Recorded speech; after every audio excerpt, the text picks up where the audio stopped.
Renata Agostini, vamos falar um pouco sobre essa sinalização. 8-2 ontem, muita gente ali já previa que haveria divergência por parte dos dois ministros, André Mendonça e Nunes Marques. Agora, não houve pedido de vista. Então, as ações estão seguindo e tem uma maioria cristalizada ali ao lado de Alexandre de Moraes pelo início do julgamento, né, de tornar réus os primeiros 100 invasores do Congresso, da Câmara e do Supremo. Agora, mais 200 entram em pauta. O que você vê nesse cenário? Boa tarde, Dani, Leandro, boa tarde a todos. Uma maioria cristalizada e talvez uma minoria cristalizada também, né? Havia toda uma expectativa de que os dois indicados pelo ex-presidente Jair Bolsonaro pudessem abrir divergência, pelo menos ressalvas. Essa aposta, né, ela se concretizou. E interessante que ontem mesmo nós comentávamos aqui sobre as declarações do ministro André Mendonça, né, dizendo que ele estava frente a um dilema. Ali ele já tinha dado várias pistas de por onde ele caminharia.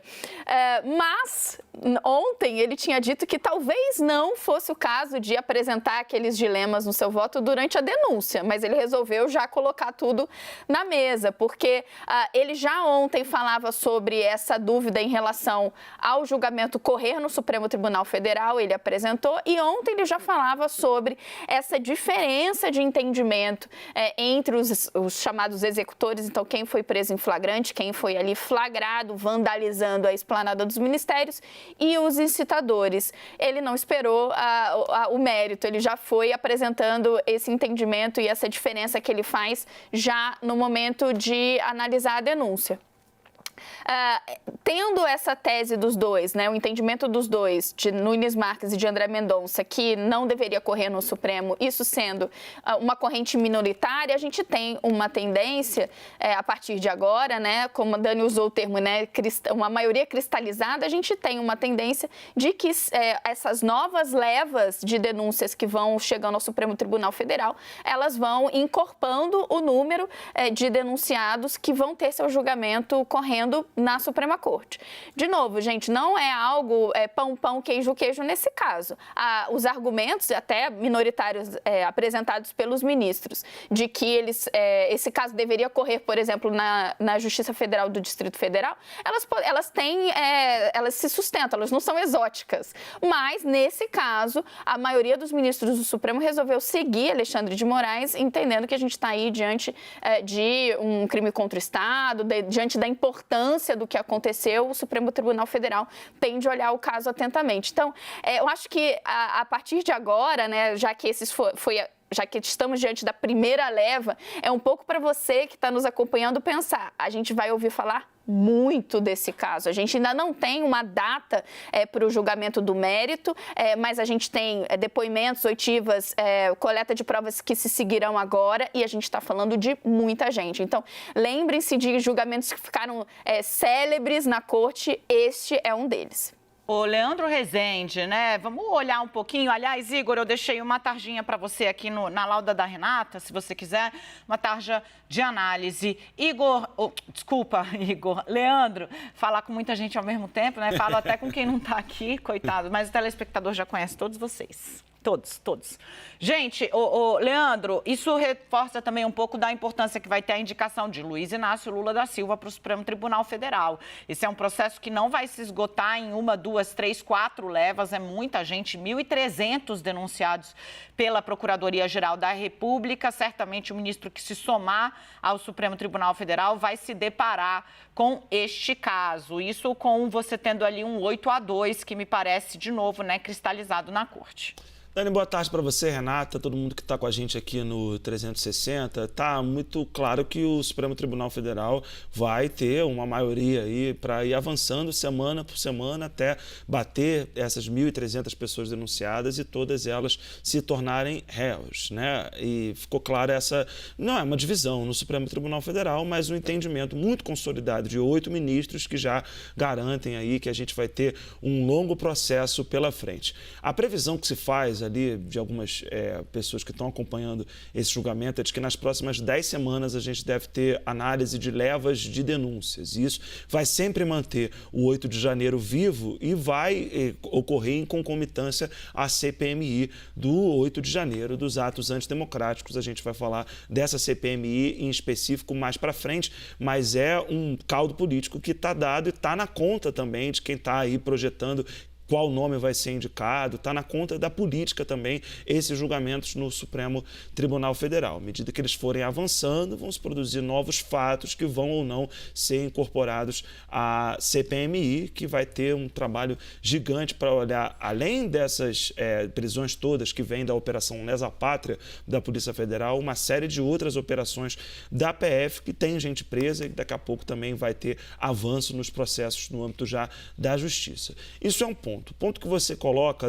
de como esse julgamento mostra para o governo Lula, né, uma importância ainda maior para a indicação que ele vai fazer para a Suprema Corte é outro ponto também que é levado em consideração, porque, de novo, né, é um julgamento, uma fase ainda muito inicial desse julgamento, são 10 semanas para que todos virem réus e é algo que vai perdurar por um bom tempo no Supremo Tribunal Federal, porque você pode colocar um embargo de declaração, você, lá na frente, né, os réus vão poder ter ali mecanismos que vão, eventualmente, por mais que o Supremo Tribunal Federal demonstre, e está demonstrando isso, que quer celeridade para punir as pessoas e tem tanta gente presa e denunciada, o Supremo está dando vazão a isso, o processo judicial brasileiro, ele vai tomar um tempo. Então, certamente, o ministro que foi indicado pelo Lula vai ter que trabalhar aí muito nesse processo, num tempo da justiça que é diferente da política, mas as duas coisas, nesse caso, vão correr em paralelo, algo bastante específico também.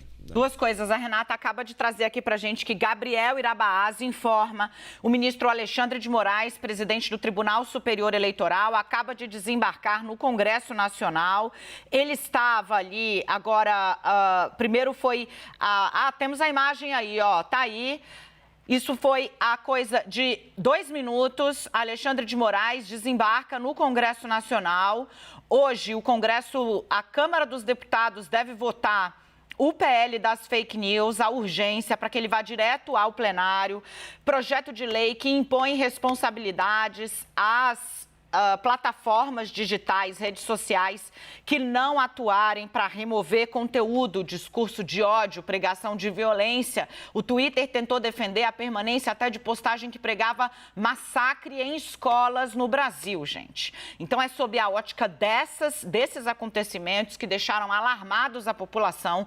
Você que é pai, você que é mãe, você sabe que você teve medo de mandar seus filhos para a escola no último dia 20. Graças a Deus, o dia passou sem qualquer incidente, após um trabalho hercúleo de centenas de prisões, centenas de grupos com adolescentes e adultos fazendo postagem misógina e neonazista e usando isso para defender massacres em escolas. Isso tudo deu muita força para o PL das fake news, tem uma batalha se desenvolvendo nas redes, é claro, porque muita gente fala em cerceamento da liberdade de expressão, quando, na verdade, o que defende o próprio Alexandre de Moraes, e ele o faz publicamente, é que é crime na vida real, é crime na internet. Se você andar na rua aqui no Brasil com uma braçadeira neonazista no braço e a polícia te encontrar, ela tem obrigação de te prender em flagrante, porque é crime, tá? Então, é crime na vida real, tem que ser crime na rede. Ele chega para contribuir com o debate, porque apresentou propostas, inclusive, ao relator, Orlando Silva. Ele fez isso de público, fez uma série de audiências, inclusive com as plataformas, e desembarca agora. Para vocês entenderem como esse assunto está mobilizando as redes neste momento, você tem o assunto, né, PL 2630. Aliás, se você quiser ler aí o que tem sobre o projeto, vai lá no site da Câmara dos Deputados, tá? Bota aí no Google Câmara dos Deputados, vai abrir para você. Lá tem uma aba para você procurar, pesquisar projetos, e aí você digita PL, que é Projeto de Lei 2630. 3-0 já. É o segundo assunto mais citado no Brasil. O Sleeping Giants, que é um casal, né, que se tornou aí uma espécie de dupla defensora, né, e que aponta ilegalidades cometidas por veículos e por plataformas, utilizando plataformas, né, está capitaneando essa campanha, assim como grandes nomes vinculados aí às redes sociais e à própria esquerda, como é o caso do Felipe Neto, que está trazendo ali material o dia inteiro. Então, como o cara, só no Twitter, que é onde eu estou aqui, tem 16 milhões e 300 mil seguidores, qualquer coisa que ele posta... Esse menino é um negócio gigante, brabo, né? Qualquer coisa que ele posta faz muita espuma. A gente está acompanhando, o Gabriel Irabazzi está lá a todo momento trazendo as informações. Agora é a formalização das contribuições do TSE para o PL, como a gente contou aqui para vocês, né? O Alexandre já vinha discutindo com outros envolvidos, inclusive de público, mas trouxe ali a proposta, né, redigida pelo Tribunal Superior Eleitoral, pelos técnicos e pelo próprio, porque ele mesmo capitaneou uma série de audiências sobre desinformação.